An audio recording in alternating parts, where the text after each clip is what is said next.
All right. What is up? Game-changing podcast, fans, followers, lovers, supporters, you name it. I appreciate y'all more than you know.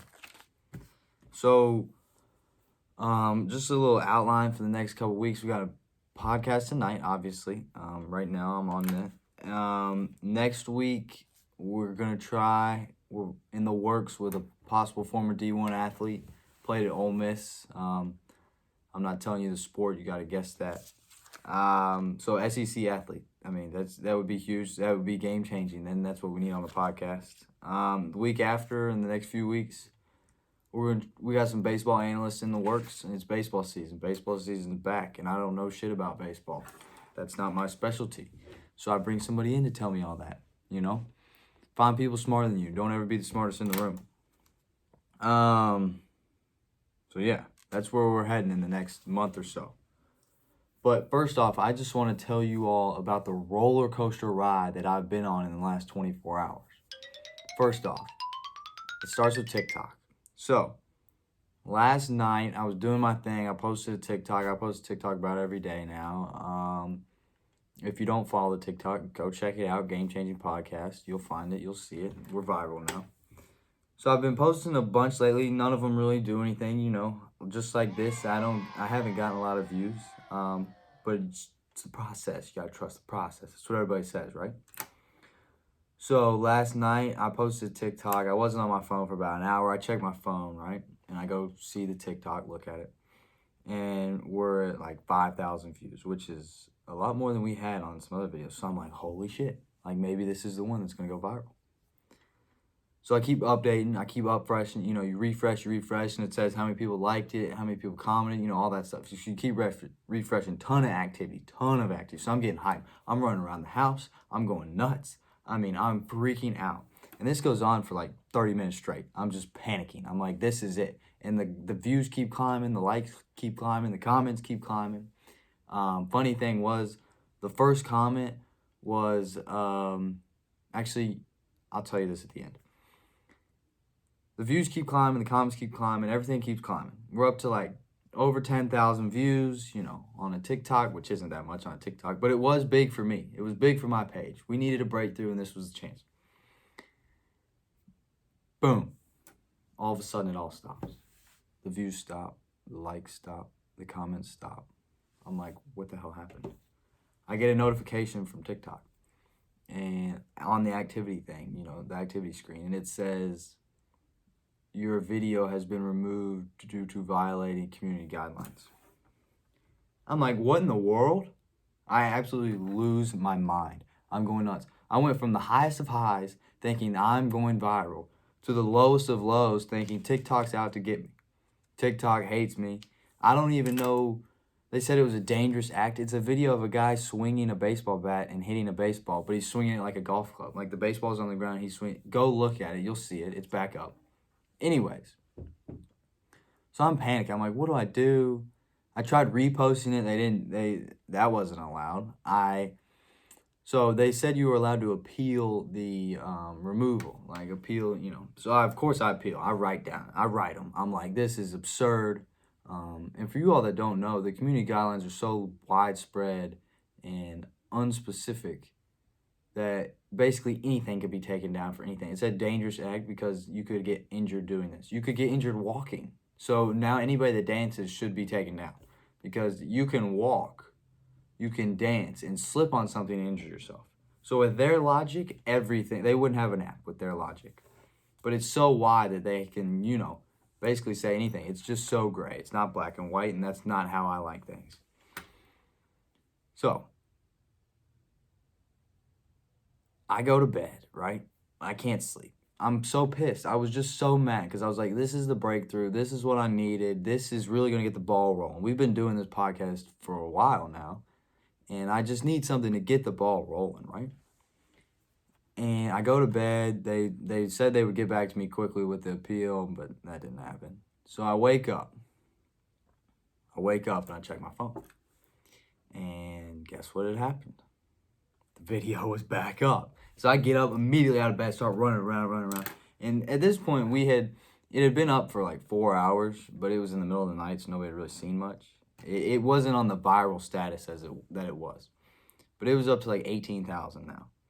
And I'm like, okay. So I refresh it again, and it's pumping. I mean, we are pumping.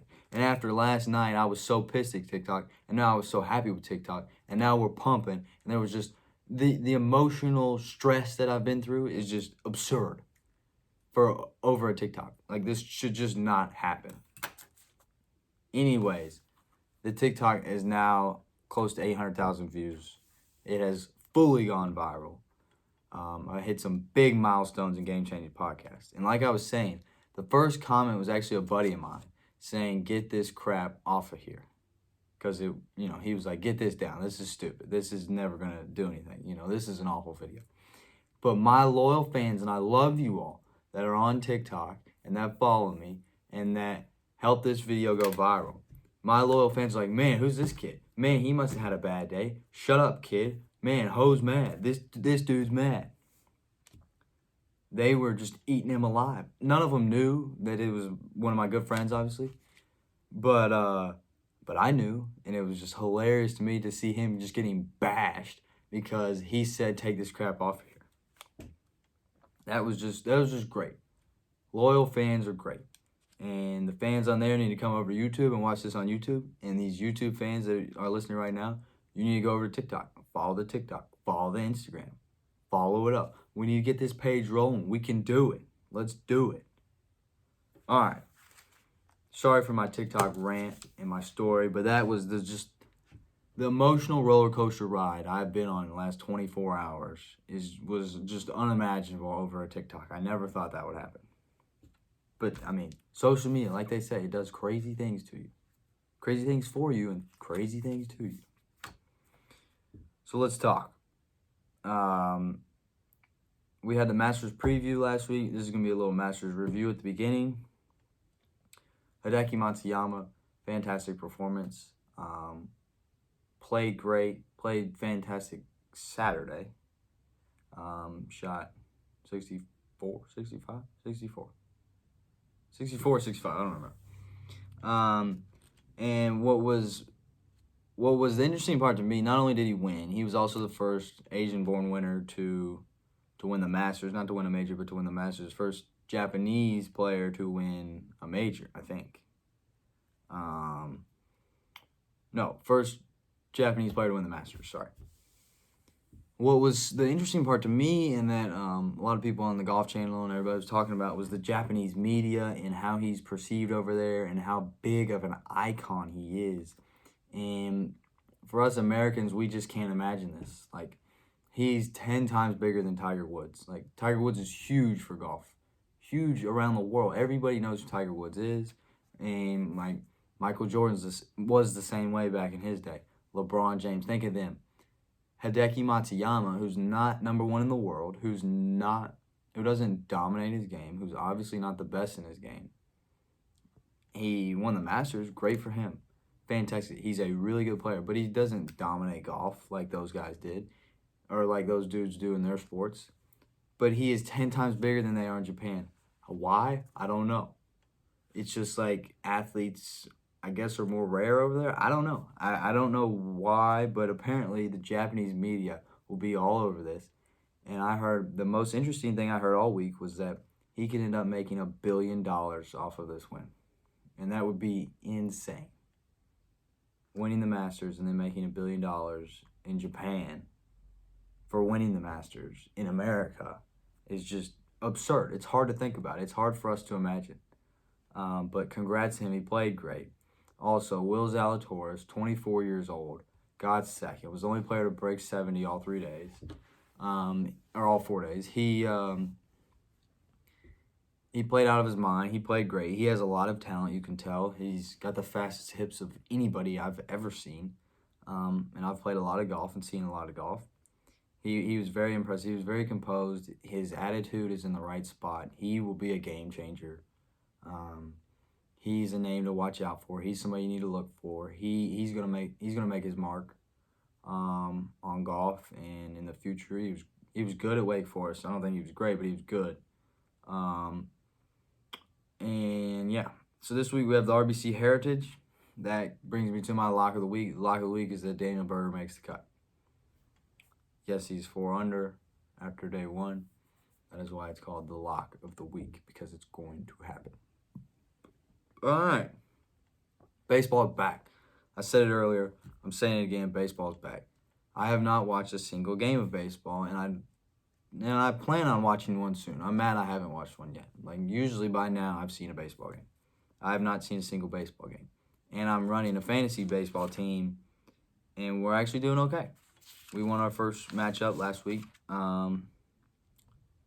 And for a guy that doesn't watch baseball, it's incredible that I won my fantasy baseball league last year. I dominated, actually. Just to point that out. The guys that are listening to this, they know. Just ask them about it. So baseball's back, and basically looking at standings here. Being from Kentucky, I've always been a fan of the Reds, obviously, in Cincinnati. And it's good to see the Reds are back. The Reds are good again. Will it last? I don't know. It didn't last last time, but it could last this time. Like I said, I haven't watched a single game of them, but when they were decent, I wouldn't say good, but when they were decent, I don't know, 7, 8, 9 years ago, Brandon Phillips, Todd Frazier, Joey Votto, when Billy Hamilton was there for a minute, when Jay Bruce was better than he is now, when Stubbs was there. Let's see, Zach Cozart, that team back in the day. They would make the wild card. They weren't playoff really run. They weren't making any big runs, but they were decent. I had season tickets. I win a lot.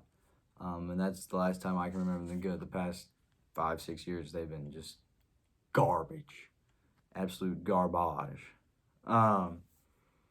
Also in the National League, the Dodgers are obviously rolling. They're 5-0 at home, 5-2 away. They have the best winning percentage and the best record in the MLB. They're up 2 games in their division, which is absurd this early in the year. And then switching over to the American League, you got the Red Sox, Royals, and Mariners leading their divisions. The Yankees is they have not lived up to the hype. Every year the Yankees seem like they're going to get better and better, and they just never do. They're 5-7. They're under 500. They'll obviously be good this year, but they had a lot of hype coming into the season. They did last year, even with COVID and all that. So we'll see. We'll see how they'll do. Like I said, baseball's not my specialty. Don't trust me on baseball, And moving on from baseball, this brings me to the sad point of this time of year, especially April after the Masters and March Madness. We're at a bad time for sports. Sports is just not in a good spot. Because, yes, we're coming up on the NBA playoffs, but that's not till late May, early June. And there's just nothing on. Like, baseball doesn't matter right now. It's too early in the season. And baseball games, every game doesn't matter really anyways. It's like when you have 162. Sorry, phone died. Kind of had to cut out. If it does cut out, I don't know. I'll fix it. I'll edit it up. Baseball. When you have 162 games in a season, you can afford to lose a couple. You can afford to lose some. I feel like a lot of baseball teams, I think maybe that's the problem with a ton of baseball teams. They think every night you can, if we lose tonight, it's okay, we can win tomorrow night. And, like, you keep doing that over and over, the losses add up, and the losses become more than wins. So, like, every baseball team, like, knows they're not going to go undefeated, so it's like they shake off losses. They think, I just don't think a loss in baseball really means that much until the playoffs, obviously. So, like, right now, it's like, are these teams really trying? I don't know. I'm not on the team, but it doesn't seem like it. I mean, it's so early. Who cares? You lose your first 7 games of the year. There's 155 left, So it's just a tough spot to be in for sports. But the NBA is getting closer to the end of the season, and even the NBA at the end of the season and the NBA playoffs is always fun to watch. And let's see, let me pull up the standings. I know the Jazz are at the top, but I need exact standings here. NBA. All right, so the Jazz are obviously the team to beat in the West, along with the 76ers, maybe the Nets in the East. 76ers and Nets both in the East. I do think the Nets will get out of the East, obviously. I don't think the Jazz get out of the West. I think the Lakers still get out of the West. I think LeBron and AD, when they come back, they'll be just fine. NBA is also something I have not watched much of recently. It's golf season, and I'm a golfer. I've watched a lot of golf. Golf to me is just much more fun than watching some pointless MLB game. I don't know. It's just the NBA, the MLB, like this time. The NBA is getting better, but the MLB and the NBA right now is just not where you want it to be. I don't know. I don't enjoy watching it right now. I do later in the year. Like I said, though, I like I have fantasy sports, then that kind of makes you want to watch. Betting reasons you want to watch. So yeah. So the NBA, yeah, we got Lakers 7 games back of winning the conference. So I don't think they'll win the conference, but I do think they will win the conference finals. And make it to the. Excuse me, it's kind of late over here. Make it to the NBA finals. I don't know if I like this year. I just don't know. Last year I felt like it was obvious, like LeBron's gonna come back freshed up, with the big break they had because of COVID, and he's gonna come back fresh, and they're gonna come back and make a huge playoff push, which they did, and end up winning. But like this year, like I still can't get a grasp on how good the Nets are. I've seen them play a couple times. I just can't tell if they're good or great or in the middle somewhere, or I don't know. I can't get a good judge on them. You never know what James Harden's going to do in the postseason. Same with Kyrie. You just don't know. KD, is always going to be there, but those other two and how they're going to react and who's going to say what when the time comes. So I think watching that will be very interesting. I think we just need to push through this time in sports. It's just not great right now. It is how it is. Sometimes you gotta do it. Summer's the worst, probably. Like after the NBA finals, but before football, it's bad. It's bad. Like July, especially when there's not even good golf on. Really, like August, you have the FedEx Cup playoffs, but July, there's not even good golf. So we pushed through, we changed the game. For those of you still listening, thank you so much for listening to tonight's episode. I know it was shorter than it usually is, but next week we're hoping to have a big interview with former Ole Miss athlete. Not saying any names, not saying any sports. That's for you to guess. That's for the mystery. Come back next week. The week after or in the next few weeks, we're going to get some other guests. We're going to ramp up the guests a little bit. Go follow the TikTok, follow the Instagram. Maybe we'll get on Twitter soon. Maybe. I don't know. Let's get this ball rolling. Let's go. Go be game changing.